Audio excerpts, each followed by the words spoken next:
So, hello everyone. Today I'm gonna talk about viral infections in pediatric patients. I'll be focusing on OSCE related questions where you might get patients from suffering from fever with rash in a child. So, I'll be giving a different approach for you guys to study the topics and try to make it more simpler. As soon as you read the case, as soon as you get a case, it'll be easy for you to recognize it. And I'll be mentioning some important points here. We'll go through a brief overview for the topics. Keep in mind this is just a brief overview which might include some important topics, not in a detailed way. And here right now, so let's go through the cases. Let's dive into it. So first of all, see, if the patients come to you with fever with rash in a child, alright, fever and rash will be common to all the cases right now we are going through. The patient is having fever and rash together. So there can be 6 possibilities: either measles, rubella, Roseola zoster virus, Roseola infantum, Erythema infectiosum, or hand-foot-mouth disease. Okay, see. So first of all, the patient is having fever and rash. So we know the fever. So fever will be common in every case right now in all the 6 possibilities. But rash is something which might be different in the patients. So rash can be itchy rash, or it can be a non-itchy. So itchy rash, there is only one possibility. So before naming that, we have to go through some features this case might have. Okay, the rash is itchy rash and polymorphous lesions.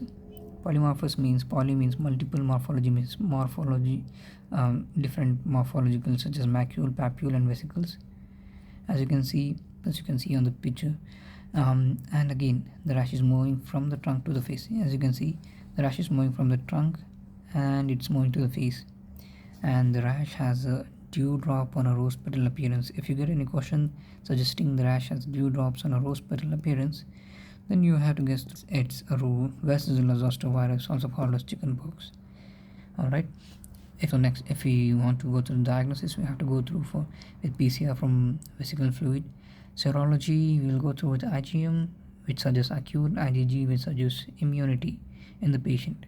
Treatment, you have to go through with acyclovir. Complications here, the patient will have second bacterial infection, acute cerebral ataxia. Right. We are done with the itchy rash and we'll move to the next one, non-itchy rash. Non-itchy rash, either it can be localized or generalized anywhere in the body. Localized, which suggests particular places in the body. So localized, we have only 2. So I have named it earlier itself here, parvovirus B19, which is localized.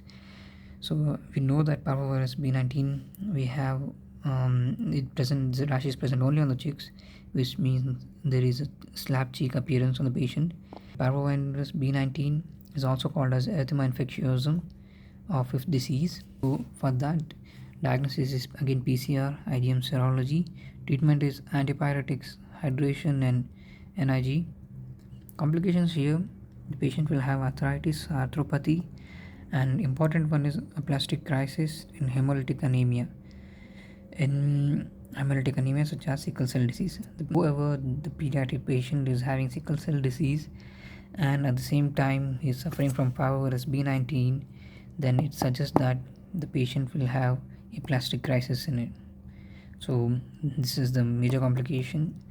And if you talk about hand-foot-mouth disease, just remember, rash are only present on lips, palms, soles, and buttocks. This hand-foot-mouth disease caused by Coxsackie A16, and which is more common than virus 71.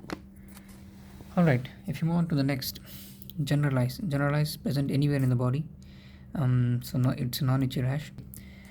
The rash is moving from the truncal area to the face. Okay, what do you have here? The rash is moving from the trunk to the face. Lesions on uvula, also called as Nagayama spots. Rash comes when the fever subsides. Rash comes after the fever. So this suggests that the patient is suffering from exanthem subitum, also called as Roseola infantum or 6 disease. Cause is simple. Cause is herpes virus 6 or herpes virus 7. Treatment can be supportive, such as fluids, antipyretics, and antivirus will be given only in immune compromised patients. If we talk about the complications, the patient will be suffering from febrile seizures or encephalitis. Okay, next, moving on to the next one. So here we have another case. So the rash is moving from the face to the trunk. The rash is moving from the face to the trunk. Alright. So, and the patient is present with 3 C's. 3 C's means cough, coryza, conjunctivitis. Coryza means runny nose. Okay, he's coughing, he's having runny nose, he's having conjunctivitis, and the patient is having rice green like lesions, also called as complex spots in mouth, which suggests that the patient is suffering from measles. And as measles, the patient should be isolated. Okay, if we talk about the diagnosis, the patient should go through again with IgM in serum, PCR. Treatment is supportive and vitamin E should be given. Complications here: pneumonia, otitis media, sclerosing panencephalitis after years, many years. Okay, again we'll move to the next case, but here the same thing is happening, and the rash is moving for the third case. The rash is moving from the face to the trunk. Rash is moving from the face to the trunk. It is same as measles, but there is no 3C, no 3Cs, nothing, no cough, no coryza, no conjunctivitis, and no complex spots. But here there is something different here. The patient is having lymphadenopathy, where retroauricular, suboccipital, anterior cervical regions, and the patient is having lesions on the palate, also called as Forstheimer spots. These two are very important. As soon as you see something like this on a case, then it suggests that the patient is suffering from rubella, also called as German measles, 3D measles. For them, the diagnosis is again IgM serum, PCR. Treatment will be supportive. Prevention is MMR vaccine. Complications are important. Arthralgia and arthritis. The main complication is congenital rubella syndrome. Here we see cataracts, PDA, sensory neural deafness, tuberous muffin. Okay, this is all. I hope you liked the video. Make sure to leave a comment and see you in the next video. Press the bell icon and do subscribe.